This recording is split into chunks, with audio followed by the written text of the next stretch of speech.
एक लड़के की अपने ही गांव की एक लड़की से अवैध संबंध थे। इस बात से परिवार के लोग काफी परेशान थे।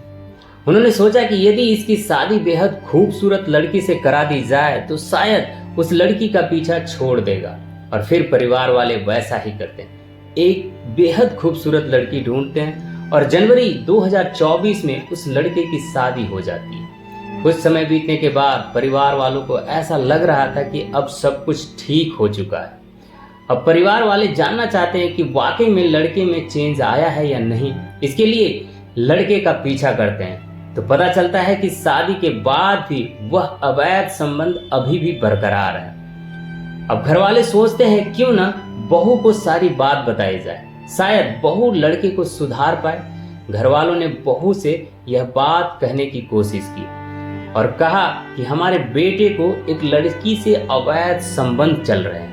लेकिन कहानी यहाँ एकदम 180 डिग्री घूम जाता है। पता चलता है कि बहू का भी किसी और लड़के के साथ अवैध संबंध है, और यह बात वो दोनों पति और पत्नी अच्छी तरह से जानते हैं। और इसी बात को देखते हुए यहीं से एक नहीं बल्कि दो कत्ल की खौफनाक वारदात को अंजाम दिया जाता है। जब इस घटना का खुलासा हुआ तो लोगों को यकीन नहीं हो रहा था कि कत्ल की यही वजह हो सकती है। नमस्कार दोस्तों, दिल से स्वागत है आपका फिर से एक नई और सच्ची क्राइम स्टोरी में। यह कहानी को आप तक लाने का उद्देश्य किसी का दिल दुखाना या परेशान करना नहीं, बल्कि आपको जागरूक और सचेत करना है। यह वाकया 30 अक्टूबर 2024 की सुबह लगभग 7:30 बजे के आसपास का है। भोजपुर से लगभग 1.5 से 2 किलोमीटर की दूरी पर जंगल में मलापुर गढ़ी बाजना रोड पर एक सेंट्रो कार खड़ी थी। कार का नंबर था RJ14 5C8446। जब लोग अपने अपने काम से निकल रहे थे तो सड़क के किनारे खड़ी कार देखकर उस कार के अंदर झांकने की कोशिश की तो देखा कि ड्राइवर की सीट पर एक लड़का बैठा होता है जिसकी हत्या हो चुकी है। साथ ही पीछे वाली सीट पर एक महिला की लाश पड़ी थी। डबल मर्डर से इलाके में सनसनी फैल जाती है और आसपास के लोग इस घटना स्थल पर पहुंच जाते हैं। साथ ही मासलपुर पुलिस स्टेशन को भी खबर दे दी जाती है। मौके पर पुलिस पहुंचती है, बड़े बड़े अधिकारी भी यहां पहुंच जाते हैं और जानने की कोशिश की जा रही थी कि लड़का और लड़की कौन और कहां से है। इनके बारे में कोई जानकारी मिल नहीं पा रही थी। तभी पुलिस को डैशबोर्ड पर पड़ी RC मिलता है, साथ ही गाड़ी का बीमा पेपर भी मिलता है। गाड़ी का बीमा पेपर और RC के आधार पर पता चलता है कि यह दोनों पति और पत्नी हैं। पति का नाम विकास और पत्नी का नाम दीक्षा होता है। और आगे जानकारी जुटाने की कोशिश की गई तो पता चलता है कि यह कार इनकी नहीं, मांग कर लाए थे और दवा लेने के लिए आए थे। साथ ही एक मंदिर पर दर्शन करने के लिए भी गए थे क्योंकि इनके कार में प्रसाद रखा हुआ है। इसके बाद उनके घर वालों को सूचना दी जाती है। घर वाले उत्तर प्रदेश के जिला आगरा, थाना अछनेरा, गांव साथा में रहते थे। सूचना मिलते ही जितेंद्र सिंह मौके पर आते हैं। इसके बाद FIR दर्ज की जाती है। पुलिस द्वारा दोनों के शव को कब्जे में लेकर पोस्टमार्टम के लिए भेजा जाता है। पोस्टमार्टम के बाद पता चलता है कि लड़के को 2 गोली और लड़की को 1 गोली मारी जाती। आखिरकार गोली मारने वाला कौन था, कहां का रहने वाला था, पुलिस इसी मामले की जांच पड़ताल में जुट जाती है। पुलिस को कार के अंदर रखे प्रसाद और उनके मोबाइल से जो WhatsApp फोटो का आदान प्रदान किया जाता है उससे पता चलता है कि कैला देवी में दर्शन करने के लिए गए थे। अब घटना स्थल से कैला देवी तक लगभग 300 CCTV फुटेज को खंगाला जाता है। ये जानने की कोशिश की जा रही थी कि आखिरकार ये कहां से गुजरे हैं, कौन कौन से टोल इन्होंने पार किए हैं। अब यहाँ से पता चलता है कि मंदिर में जब ये दर्शन कर रहे थे तो एक तीसरा व्यक्ति भी इन्हें दिखाई देता है। उसका फोटो निकलवाया जाता है, पूछताछ की जाती है तो पता चलता है कि यह व्यक्ति इटकी गांव, थाना कोलारी और जिला धौलपुर, राजस्थान का रहने वाला होता है, जिसका नाम चमन खान होता है। चमन खान भी मंदिर में उनके साथ दर्शन कर रहा था। वो गाड़ी के इर्द गिर्द घूम रहा था। जब परिवार के लोगों से पूछा जाता है कि ये चमन खान कौन है तो पता चलता है कि चमन खान रामवरण एक युवक होता है, उसका ही नौकर है और रामवरण भी इसी गांव का रहने वाला है। अब रामवरण के बारे में पूछा जाता है तो पता चलता है कि मरने वाला विकास का यह सगा मामा है। रामवरण को पुलिस हिरासत में लेती है, साथ ही उस नौकर चमन खान को भी हिरासत में लेती है। जब उसका नंबर सर्विलांस पर लगाया जाता है तो चमन खान पकड़ा जाता है और पकड़ में आने के बाद जब उससे पूछताछ की जाती है तो शुरुआती में तो इधर उधर की बातें करता है, लेकिन जब पुलिस सख्ती से पूछताछ की तो चमन खान रामबरन का नाम लेता है। अब रामबरन से पूछताछ की जाती है तो यह नाम लेता है अपनी ही सगी बहन का, जिसका नाम होता है ललिता उर्फ लालो।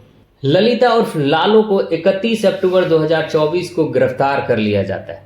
अब उसे जब सख्ती से पूछताछ की जाती है तो चौंकाने वाला खुलासा होता है। दरअसल ललिता उर्फ लालो विकास की मां होती है। जैसा कि वीडियो की शुरुआत में ही बताया गया था कि बेटे विकास और बहू दीक्षा का अवैध संबंध होता है और दोनों इस बात को बहुत अच्छी तरह से जानते थे।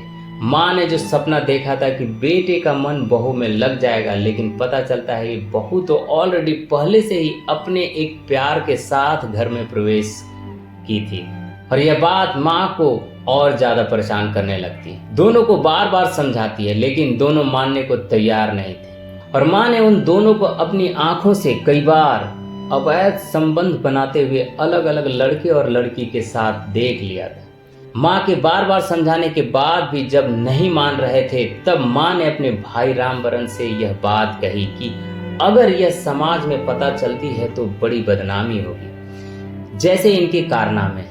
तभी मां ने अपने भाई के साथ मिलकर यह प्लान बनाती है और वो कहती है क्यों न इन्हें मार दिया जाए। और मारने के लिए इन्होंने प्लान बनाया कि इन्हें कहीं नदी या तालाब में डुबो कर मार देते हैं, लेकिन ये प्लान फेल हो जाता है। साथ ही वो प्लान करते हैं कि इनका एक्सीडेंट कराते हैं। इसी बीच में मामा एक गाड़ी लेता है सेंट्रो, और गाड़ी लेने का उसका एक ही मकसद था कि इसे कार चलाना सिखाएंगे, इसका रोड पे एक्सीडेंट करेंगे। प्लानिंग चल ही रही थी और इसी हिसाब से देखते हुए घटना से लगभग 5 से 6 दिन पहले नौकर चमन खान को आगरा के उस अछनेरा गांव के साथा गांव में भेजा जाता है और वहां भेजने के बाद वह कई दिन तक रहता है और 29 अक्टूबर 2024 को यह दवाई लेने के लिए निकलते हैं। साथ ही कहते हैं कि हम कैला देवी दर्शन करने के लिए भी जाएंगे। चमन खान साथ जाता है, दर्शन कराता है। उसके बाद उसकी प्लानिंग थी कि जितनी देर हो सकेगी वहां से देर से वापस लौटेंगे।